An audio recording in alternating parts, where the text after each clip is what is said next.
Assalamualaikum warahmatullahi wabarakatuh.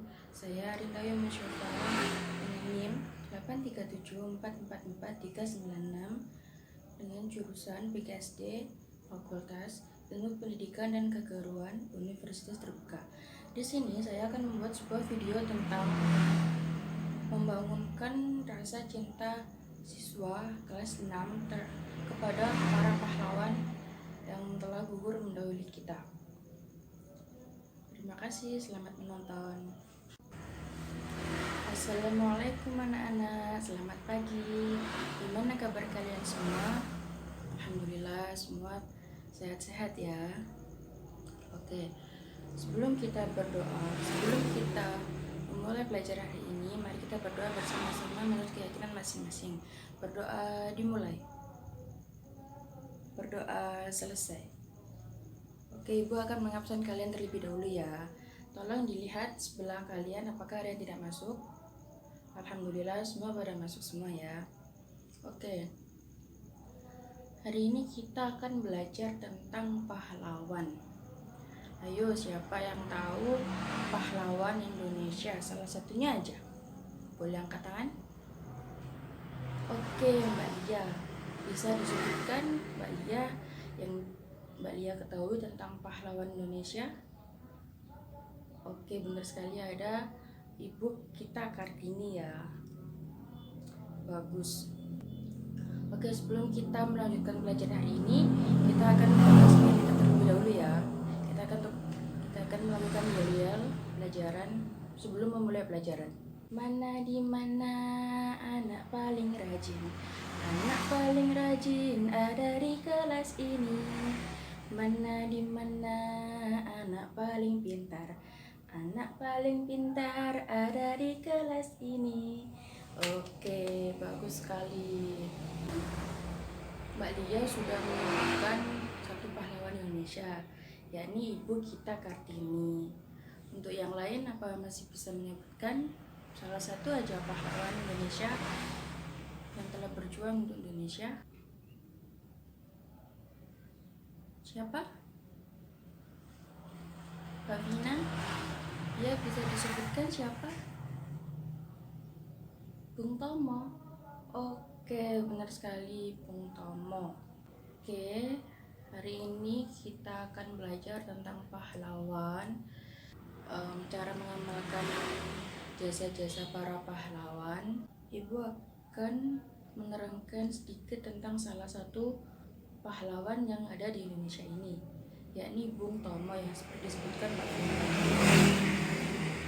Bung Tomo, nama lain dari nama aslinya adalah Sutomo. Tomo ini sangat berperan penting terhadap Indonesia karena peran beliau ini membangkitkan semangat para pejuang untuk melawan penjajah. Kan semangat ini melalui pidato-pidatonya Bung Tomo yang pada saat itu terjadi peperangan 10 November di Surabaya. Nama lengkap lain dari Bung Tomo adalah Sutomo.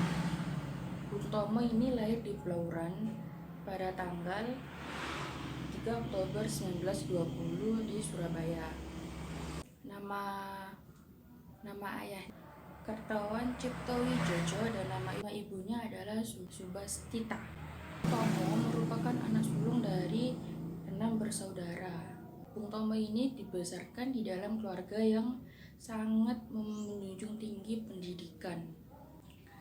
Namun karena dampak krisis dunia pada usia 12 tahun, Bung Tomo ini dengan sengaja atau dengan terpaksa harus keluar dari sekolah yang sedang pendidikan yang sedang dijalani. Bung Tomo pada usia muda ini terjun ke dunia wartawan. Beliau menjadi jurnalis lepas untuk harian Praoman yang berbahasa Jawa Express dan lain-lain, dan juga menjadi jurnalis lepas pada majalah Pustaka Timur. Setelah Bung Tomo ini terjun ke dunia kewartawanan, akhirnya beliau terjun ke dunia politik dan sosial. Puncaknya Bung Tomo lebih dikenal di kalangan masyarakat itu setelah kekalahan Jepang. Jadi Jepang ini sudah kalah karena telah dibom atom dengan negara penjajah yang lain, tepatnya di daerah Hiroshima. Setelah itu di Indonesia sendiri, Jepang ini didesak oleh masyarakat Indonesia untuk segera melucuti senjatanya. Melucuti itu seperti menyerahkan semua senjata yang dimiliki Jepang dan diserahkan untuk Indonesia, karena posisi Jepang pada saat itu sudah kalah setelah dibom atom oleh negara penjajah yang lain. Setelah kekalahan Jepang ini, posisi Indonesia pada saat itu kosong, jadi tidak ada penjajah yang menjajah. Setelah kekalahan Jepang, Indonesia pada saat itu posisinya kosong, jadi tidak ada negara penjajah yang datang ke Indonesia. Namun beberapa saat kemudian, pada tanggal 15 September 1945, ini tuh para tentara Jerman itu datang ke Jakarta. Setelah datang ke Jakarta, para tentara Inggris ini datang ke Surabaya juga pada tepatnya tanggal 25 Oktober 1945. Nah, informasi kedatangan para tentara Inggris ini diinformasikan dari Bapak Menteri Arif Sarifuddin di Jakarta. Kedatangan Inggris ini tergabung dalam Allied Forces Netherlands East Indies atau AFNI. Tujuan kedatangan tentara Inggris ke Indonesia ini yang katanya mau mengangkut tentara Jepang yang sudah kalah. Jadi dia itu mau membawa tentara Jepang yang sudah kalah mungkin ke negaranya. Kedatangan para tentara Inggris ini sempat diragukan oleh rakyat Indonesia, terutama di daerah Surabaya. Oleh sebab itu, Bung Tomo terus mewanti-wanti rakyat Surabaya untuk terus berhati-hati terhadap tentara Inggris, yang mana mungkin saja tentara Inggris mempunyai maksud dan tujuan yang lain. Sejak kedatangan Nica di Surabaya, Bung Tomo ini mati-matian membela rakyat Indonesia, membela negaranya, yakni dengan menyebarkan kobaran-kobaran orasi-orasi semangat pada pejuang kita. Ibu akan putarkan sebuah video tentang pidato Bung Tomo pada saat pertempuran 10 November. Bismillahirrahmanirrahim. Merdeka! Saudara-saudara, rakyat jelata di seluruh Indonesia, terutama saudara-saudara penduduk kota Surabaya, kita semuanya telah mengetahui bahwa hari ini tentara Inggris telah menyebarkan pamflet-pamflet yang memberikan suatu ancaman kepada kita semua. Kita diwajibkan untuk dalam waktu yang mereka tentukan menyerahkan senjata-senjata yang telah kita rebut dari tangannya tentara Jepang. Mereka telah minta supaya kita datang pada mereka itu dengan mengangkat tangan. Mereka telah minta supaya kita semua datang pada mereka itu dengan membawa bendera putih, tanda bahwa kita menyerah kepada mereka. Saudara-saudara, di dalam pertempuran yang lampau, kita sekalian telah menunjukkan bahwa rakyat Indonesia di Surabaya, pemuda-pemuda yang berasal dari Maluku, pemuda-pemuda yang berasal dari Sulawesi, pemuda-pemuda yang berasal dari Pulau Bali, pemuda-pemuda yang berasal dari Kalimantan, pemuda-pemuda dari seluruh Sumatera, pemuda Aceh, pemuda Tapanuli, dan seluruh pemuda Indonesia yang ada di Surabaya ini, di dalam pasukan-pasukan mereka masing-masing, dengan pasukan-pasukan rakyat yang dibentuk di kampung-kampung, telah itu terjepit di mana-mana. Hanya karena taktik yang licik daripada mereka itu, saudara-saudara, dengan mendatangkan presiden dan pemimpin-pemimpin lainnya ke Surabaya ini, maka kita tunduk untuk memberhentikan pertempuran. Tetapi pada masa itu mereka telah memperkuat diri, dan setelah kuat, sekarang inilah keadaannya.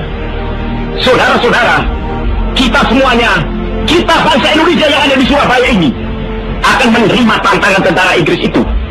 Dan kalau pimpinan tentara Inggris yang ada di Surabaya ingin mendengarkan jawaban rakyat Indonesia, ingin mendengarkan jawaban seluruh pemuda Indonesia yang ada di Surabaya ini, dengarkanlah ini tentara Inggris. Ini jawaban kita. Ini jawaban rakyat Surabaya. Kau menghendaki bahwa kita ini akan membawa bendera putih untuk takluk kepadamu. Kau menyuruh kita mengangkat tangan datang kepadamu. Kau menyuruh kita membawa senjata-senjata yang telah kita rampas dari tentara Jepang untuk diserahkan kepadamu. Tuntutan itu, walaupun kita tahu bahwa kau akan mengancam kita untuk menggempur kita dengan seluruh kekuatan yang ada, tetapi inilah jawaban kita. Selama banteng-banteng Indonesia masih mempunyai darah merah yang dapat memiliki tarik kain putih, merah dan putih, maka selama itu kita mau menyerah kepada siapa saudara rakyat Surabaya. Siapa? Keadaan genting. Tetapi saya peringatkan sekali lagi, jangan mulai menembak. Baru kalau kita ditembak, maka kita akan ganti menyerang mereka itu. Kita tunjukkan bahwa kita ini adalah benar-benar orang yang ingin merdeka. Dan untuk kita, saudara-saudara, lebih baik kita hancur lebur daripada tidak merdeka. Sebab yang kita tetap merdeka atau mati. Dan kita yakin, saudara-saudara, pada akhirnya pastilah kemenangan akan jatuh ke tangan kita. Sebab Allah selalu berada di pihak yang benar. Percayalah, saudara-saudara, atau mati. Dan kita yakin, saudara-saudara, pada akhirnya pastilah kemenangan akan jatuh ke tangan kita. Sebab Allah selalu berada di pihak yang benar. Percayalah, saudara-saudara, Tuhan akan melindungi kita sekalian. Allahu Akbar, Allahu Akbar, Allahu Akbar. Merdeka! Nah, singkat cerita tentang perjuangan Bung Tomo terhadap negara kita dan pidato Bung Tomo pada saat pertempuran 10 November. Kenapa sih kita kok disuruh tetap menghargai para pahlawan kita? Karena perjuangan mereka itu sangat besar untuk negara kita, membela mati-matian negara kita untuk mempertahankan kemerdekaan Indonesia dan mengusir semua penjajah yang ada di Indonesia. Salah satu cara untuk menghargai para pahlawan kita yang telah gugur, yaitu dengan cara memberi gelar pahlawan kepada seseorang yang telah berjuang untuk negara kita. Terus membangun sebuah jalan atau gedung mungkin dengan nama para pahlawan.